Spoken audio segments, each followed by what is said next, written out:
Hello viewers, আসসালামু আলাইকুম। আশা করি সবাই অনেক ভালো আছেন। আজকে আমি দেখাবো কিভাবে আপনি মারা যাওয়ার পর আপনার ফেসবুক আইডিটি অটোমেটিক ডিঅ্যাক্টিভেট হয়ে যাবে। তো আপনি মারা গেলে তো আপনার ফেসবুক আইডির কোনো প্রয়োজন নেই। তো আমি আজকে সেই গুরুত্বপূর্ণ ট্রিক্সটা আপনাদের দেখাবো যে কিভাবে আপনি এই সেটিংসটা করে রাখবেন যাতে আপনি চলে যাওয়ার পর, প্রয়াত হওয়ার পর আপনার ফেসবুক আইডি অটোমেটিক ডিলিট হয়ে যায়।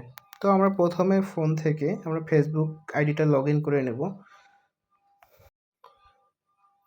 লগইন করার পর আমরা প্রোফাইলে চলে যাব। প্রোফাইলে চলে যাওয়ার পর আমরা একটু নিচের দিকে স্ক্রল করে দেখতে পাচ্ছি settings and privacy. Settings and প্রাইভেসিতে ক্লিক করার পর আমরা দেখতে পাচ্ছি সেটিংসে চলে যাওয়ার পর আমরা আবারও পার্সোনাল ডিটেইলসের উপর ক্লিক করে দিব।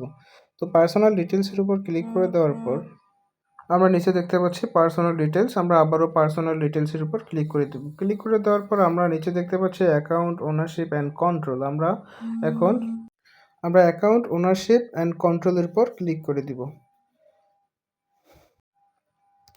তো ক্লিক করে দেওয়ার পর আমরা দেখতে পাচ্ছি মেমোরিলাইজেশন, ডিঅ্যাক্টিভেশন অ্যান্ড ডিলেশন।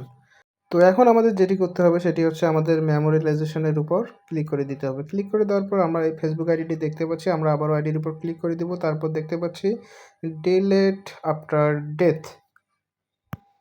তো আমরা এখন ডিলেট আফটার ডেথের উপর সিলেক্ট করে দিয়ে নেক্সট বাটনে ক্লিক করে দিব।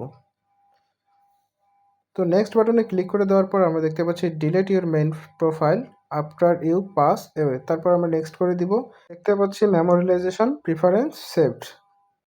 তো ভিউয়ার্স, আমাদের কিন্তু কাজটি সম্পূর্ণ হয়ে গেছে। আমরা যখন পাস অর্থাৎ আমরা চলে যাব, আমরা থাকবো না, তখন কিন্তু আমাদের অ্যাকাউন্টটা অটোমেটিক ডিলিট হয়ে যাবে। দেখতেই পাচ্ছি ডিলিট আফটার ডেথ। তো ভিউয়ার্স, আপনি যদি আমার চ্যানেলে নতুন হয়ে থাকেন তাহলে অবশ্যই চ্যানেলটি সাবস্ক্রাইব করবেন। ভিডিওটি ভালো লাগলে অবশ্যই লাইক, কমেন্ট অ্যান্ড শেয়ার করবেন। ধন্যবাদ সময় নিয়ে ভিডিওটি দেখার জন্য।